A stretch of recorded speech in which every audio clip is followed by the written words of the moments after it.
कहानी की शुरुआत में हम अमेरिका के सबसे खतरनाक मार्किन नेवी सील सोल्जर्स को देखते हैं, जिन्हें यहाँ अफगानिस्तान के एक हाई प्रोफाइल टेररिस्ट को खत्म करने के लिए भेजा गया है। स्पॉट में पहुंचते ही स्नाइपर अपने स्पॉटर को लेकर वहाँ अपनी पोजीशन ले लेता है। कुछ घंटे ऐसे ही घात लगाकर शिकार का इंतजार करने के बाद फाइनली टारगेट बाहर आता है। फिर क्या दोस्तों, मौके पर ही स्नाइपर अपना एक भयानक शॉट लेकर उसका भेजा उड़ा देता है। मिशन कंप्लीट करने के बाद वे लोग दोबारा बेस में लौट आते हैं। ऐसे ही एक दिन उससे मिलने के लिए मुस्तफा नाम का एक कॉन्ट्रैक्टर आता है। आगे वो बताता है कि मुझे पता है कि तुम मार्किन मरीन सोल्जर्स के सबसे शार्प स्नाइपर शूटर हो, इसलिए मेरे पास तुम्हारे लिए एक काम है। अगर तुम ये काम कर देते हो तो तुम्हें $20 मिलियन दिया जाएगा। मन ही मन जयकाल भी ये समझ चुका था कि ये एक इलीगल काम है, लेकिन पैसों की लालच में आकर वो ये काम करने के लिए मान जाता है। प्लान के हिसाब से मिशन वाले दिन जयकाल अपने टारगेट को उड़ाने के लिए एक बिल्डिंग में अपनी पोजीशन ले लेता है। इसी के साथ टारगेट के बाहर निकलते ही जयकाल इस बार भी एक ही शॉट में उसका काम तमाम कर देता है। जैसे कि आप लोगों को तो पता ही है, मार्किन नेवी सोल्जर्स को इससे भी कहीं ज्यादा टफ सिचुएशंस में शॉट मारने के लिए ट्रेन किया जाता है। तो यहाँ इनके लिए किसी भी सिविलियन को मारकर उड़ा देना तो इनके बाएं हाथ का खेल था। इसी के साथ मिशन कंप्लीट होते ही उसे $10 मिलियन मिल जाता है। कुछ दिन बाद मार्किन सोल्जर्स को दोबारा से एक मिशन में भेजा जाता है, जहाँ उन्हें अफगानिस्तान के एक आतंकी संगठन को खत्म करना होता है। यहाँ उन्हें साफ आदेश मिला होता है कि जगह पर पहुंचते ही सीधा अंधाधुंध सभी को ठोक देना है। इसी के साथ वो लोग गाड़ी लेकर वहाँ से रवाना हो जाते हैं। जगह पर पहुंचते ही वे लोग बिना किसी को कुछ कहे अंधाधुंध सभी आतंकियों को मार गिराना शुरू कर देते हैं। दूर से स्नाइपर भी लगातार उन्हें कवर देता रहता है। इसी के साथ वे लोग पूरे इलाके को तहस नहस कर देते हैं। ऐसी अंधाधुंध फायरिंग चलाने के बाद जब वो लोग अंदर जाकर देखते हैं तो उनके होश उड़ जाते हैं। दरअसल वहाँ कोई आतंकी नहीं बल्कि मासूम मुस्लिम नागरिक मौजूद थे, जिन्हें इन लोगों ने गलतफहमी में मौत के घाट उतार दिया था। दूर से ये सब देख जयकाल का खून अंदर ही अंदर खौल उठता है, क्योंकि उन्हें यहाँ झूठी जानकारी देकर भेजा गया था, जिसके चलते आज उनके हाथों सैकड़ों बेगुनाह लोग मारे जा चुके थे। इसलिए वो मन ही मन अपनी पूरी टीम को उड़ाने का फैसला कर लेता है। पहले तो वो गाड़ी में चढ़कर उनके साथ वहाँ से निकल जाता है, लेकिन बीच रास्ते में ही वो सभी को रोक कर कहता है कि आगे खतरा है, मुझे कुछ लैंड माइन्स दिखाई दे रही हैं। इसी के साथ जयकाल अपने स्पॉटर को लेकर लैंड माइन्स को देखने के लिए आगे बढ़ता है। ऐसे ही कुछ देर आगे बढ़ने के बाद वो अपनी जेब से कीपैड मोबाइल निकालकर एक बटन दबा देता है, जिससे उनकी दोनों मिलिट्री गाड़ियां एक ही झटके में उड़ जाती हैं। इसी के साथ उनके सभी साथी भी वहीं शहीद हो जाते हैं। दरअसल दोस्तों, जयकाल ने ऐसा इसलिए किया क्योंकि अमेरिकन प्रेसिडेंट बिना किसी कारण ही यहाँ अफगानिस्तान में निर्दोष लोगों को उनके हाथों मरवा रहा था। इस घटना के बाद जयकाल अपने आप को पूरी तरह से अंडरग्राउंड कर लेता है और इसी तरह पर्दे के पीछे रहकर वो धीरे धीरे दुनिया का सबसे खतरनाक कॉन्ट्रैक्ट किलर बन जाता है, जो अपनी कस्टमाइज्ड स्नाइपर राइफल से बड़े बड़े पॉलिटिशियंस और बिजनेसमैन को ठोकने के लिए मिलियंस ऑफ डॉलर तक चार्ज करता है। तो चलिए देखते हैं कैसे हमारा जयकाल भाई हर एक हत्याकांड को इतनी सफाई से एग्जीक्यूट करता है। और सबसे बड़ी बात, अंत में क्या होता है इस भाई साहब के साथ। क्या MI6 पुलिस इसे पकड़ लेती है या फिर कोई असैसिन ही इसे ठोक देता है। तो चलिए बिना किसी देरी के शुरू करते हैं।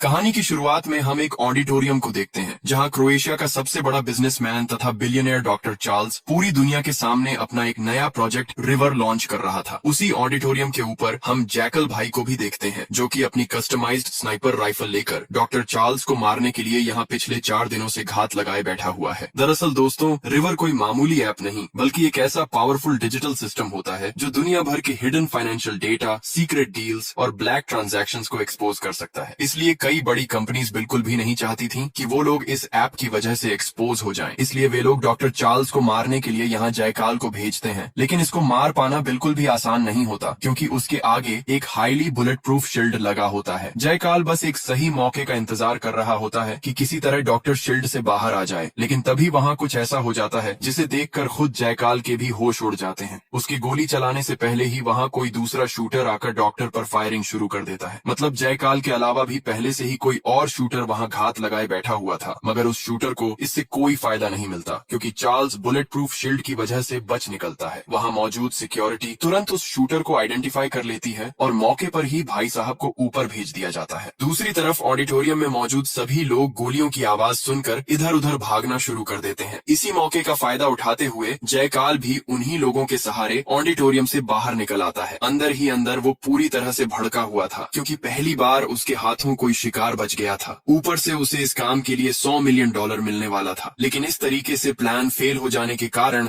जिस कंपनी ने उसे मारने के लिए हायर किया था वो लोग उस पर पूरी तरह भड़क जाते हैं। लेकिन जयकाल तो जयकाल है भाई, वो इतनी आसानी से अपने शिकार का पीछा छोड़ने वाला नहीं था। इसी के साथ रिसेंटली उसे पता चलता है कि टारगेट क्रोएशिया के राबाक आइलैंड वाले एक लग्जरी विला में मौजूद है। फिर क्या दोस्तों, इसी के साथ वो सीधा एक बोटमैन को लेकर उस आइलैंड पर टपक जाता है। काम के दौरान उसे कोई परेशानी न हो या फिर उसके खिलाफ कोई सबूत न बचे, इसलिए वो अपने बोटमैन को भी वहीं खत्म कर देता है। इसी के साथ वो अपनी एडवांस्ड कस्टमाइज्ड स्नाइपर राइफल को असेंबल करना शुरू कर देता है। दरअसल शूटर को पता है कि टारगेट हर शाम को समंदर में तैरने के लिए नीचे आता है, लेकिन शूटर के लिए ये काम यहाँ भी इतना आसान नहीं होने वाला था, क्योंकि इस विला में डॉक्टर चार्ल्स के लगभग 200 सिक्योरिटी गार्ड्स मौजूद हैं, जो कि 24 घंटे उसकी देखभाल करते हैं। यहाँ तक कि आइलैंड के चारों तरफ की गतिविधियों को भी लगातार सिक्योरिटी टीम के द्वारा मॉनिटर किया जाता है। यहाँ यूएन सिक्योरिटी की नजर जयकाल की बोट पर भी पड़ जाती है, लेकिन चाचा तुरंत मछली पकड़ने का ड्रामा करने लगते हैं, जिससे गार्ड्स को उस पर ज्यादा शक नहीं होता। इसी के साथ रोज की तरह डॉक्टर फिर से स्विमिंग करने के लिए बाहर निकल आता है। साथ ही प्रोटोकॉल तो देखो भाई साहब, मतलब पैसा हो तो क्या कुछ नहीं हो सकता। खैर जो भी हो, इसी के साथ डॉक्टर स्विमिंग करने के लिए जल परी के जैसा पानी में निकल जाता है। दूसरी तरफ जयकाल एकदम टारगेट को उड़ाने के लिए मूर्ति जैसे खड़ा हो जाता है, क्योंकि उसे भी पता है कि इससे ज्यादा अच्छा गोल्डन चांस और उसे कभी नहीं मिलने वाला। लेकिन बोट कई घंटों से वहीं खड़ी थी, जिस वजह से सिक्योरिटी को शक होने लगता है। इसलिए वहाँ पेट्रोलिंग करने के लिए एक सिक्योरिटी को भेज दिया जाता है, लेकिन मौके पर ही जयकाल उसे सीधा ऊपर भेज देता है। यहाँ आप लोगों को लग रहा होगा दोस्तों कि ऐसे पानी में स्नाइपिंग करना कितना मजे का काम होगा, लेकिन दोस्तों सच मानो तो यही सबसे मुश्किल काम है। पहली बात तो समुद्र में बोट बहुत हिलता है और स्नाइपर को स्टिल रखने के बावजूद ये अपने आप इतना हिल रहा है कि इसमें मिस फायर होने का बहुत चांस है। लेकिन ये स्नाइपर इतना शांत और शार्प है कि सिचुएशन चाहे जैसा भी हो वो टारगेट को कभी मिस नहीं करता, अन्यथा कोई आकर काम बिगाड़ ना दे। खैर कुछ ही देर में सिक्योरिटीज को पता चल जाता है कि सामने बोट में स्नाइपर मौजूद है, लेकिन अब क्या फायदा, पानी में तुम चाहे 100 सिक्योरिटी लगा दो लेकिन कोई स्नाइपर से नहीं बच सकता। फिर भी पानी में मौजूद सिक्योरिटी अपनी हर मुमकिन कोशिश करती है उसे पानी के अंदर डुबाए रखने की, क्योंकि अगर वह बाहर निकला तो स्नाइपर उसका भेजा उड़ा देगा। लेकिन यह स्ट्रैटेजी उनका ज्यादा देर नहीं चलता, क्योंकि पानी के अंदर कोई कितना ही तो सांस रोक के रहेगा। उनके बाहर निकलते ही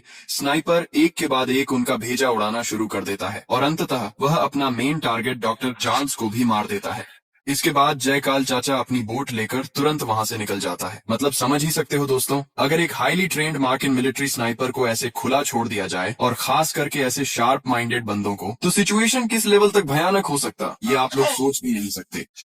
खैर दोस्तों, ऐसा एक भयानक कांड करने के बाद जयकाल अपना स्पेन के कैडिज में मौजूद प्राइवेट आइलैंड में लौट आता है। यहाँ फैमिली बोलो तो जयकाल भाई का एक बीवी और छोटा सा बच्चा है, लेकिन दोस्तों उसकी प्यारी बीवी नुरिया को बिल्कुल भी पता नहीं होता कि उसका हस्बैंड एक खौफनाक कॉन्ट्रैक्ट किलर है। उसको यही लगता है कि उसका हस्बैंड एक बिजनेसमैन है। ऐसे ही कुछ दिन अपनी फैमिली के साथ सुकून भरी जिंदगी बिताने के बाद जयकाल भाई का फिर से बुलावा आ जाता है। इसी के साथ जयकाल अपनी बेटी के बर्थडे के दिन ही एक इम्पोर्टेंट काम कहकर घर से निकल जाता है। दरअसल इसका अगला मिशन है बुडापेस्ट के एक सबसे बड़े पॉलिटिशियन को मारना। अब यहाँ आप लोगों के दिमाग में भी ये सवाल आ रहा होगा दोस्तों कि आखिर इतने खतरनाक कॉन्ट्रैक्ट जयकाल को मिलते कहाँ से हैं? क्योंकि जाहिर सी बात है, कोई भी बंदा फेसबुक या यूट्यूब पर आकर यह तो नहीं बोलेगा कि मैं एक हिटमैन हूँ, कॉन्ट्रैक्ट देना हो तो नीचे दिए गए नंबर पर संपर्क करो। दरअसल दोस्तों जयकाल अपने सारे कॉन्ट्रैक्ट इंटरनेट की सबसे काली और डेंजरस जगह यानी डार्क वेब से उठाता है। डार्क वेब के बारे में तो आप लोगों ने सुना ही होगा, इसलिए मैं ज्यादा डिटेल में नहीं जाऊंगा। बस इतना समझ लो दोस्तों कि दुनिया के बड़े बड़े इलीगल और खौफनाक काम इसी डार्क दुनिया के अंदर होते हैं। खैर पॉलिटिशियन को मारने के लिए जयकाल यहाँ अपना सबसे बड़ा गेम खेलता है, और ये क्या गेम है ये आपको कुछ ही देर में पता चल जाएगा। सीन शिफ्ट होने पर हम एक बूढ़े को देखते हैं जो कि इस कंपनी में स्वीपर का काम करता है। हर रोज की तरह आज भी चाचा अपना काम करने के लिए हाजिर होता है, लेकिन कुछ ही देर काम करने के बाद चाचा अपनी बैग से एक साइलेंसर वाला पिस्टल निकालकर एक के बाद एक ऑफिस में मौजूद सभी स्टाफ मेंबर्स को मारना शुरू कर देता है। इसी के साथ वो उस ऑफिस के ओनर को भी मारकर बुरी तरह घायल कर देता है। सबको ठोकने के बाद चाचा छत से कुछ स्मोक ग्रेनेड फेंकता है, जिससे पूरा एरिया धुएं से भर जाता है। इसी मौके का फायदा उठाकर वो रस्सी के सहारे बिल्डिंग से नीचे उतरता है और वहां से फरार हो जाता है। कुछ ही देर बाद हम उसी बूढ़े को उसके अपार्टमेंट में देखते हैं, जहां चाचा अपने चेहरे का पूरा हुलिया उतारता हुआ नजर आता है। दरअसल दोस्तों, ये बूढ़ा और कोई नहीं बल्कि हमारा जयकाल ही होता है। बोला था ना दोस्तों कि चाचा कोई बड़ा गेम खेल रहा है। सच में दोस्तों, मुझे तो कभी कभी लगता है कि रियल लाइफ के बड़े बड़े कॉन्ट्रैक्ट किलर्स भी शायद इसी तरह की स्ट्रेटेजी का इस्तेमाल करते होंगे। आपको क्या लगता है, जरूर बताना। लेकिन अब सवाल ये उठता है कि आखिर इसने अपना हुलिया बदलकर इतने सारे लोगों को बिना वजह ऑफिस में क्यों मारा? तो दोस्तों, इस सवाल का जवाब भी आपको कुछ ही देर में मिल जाएगा।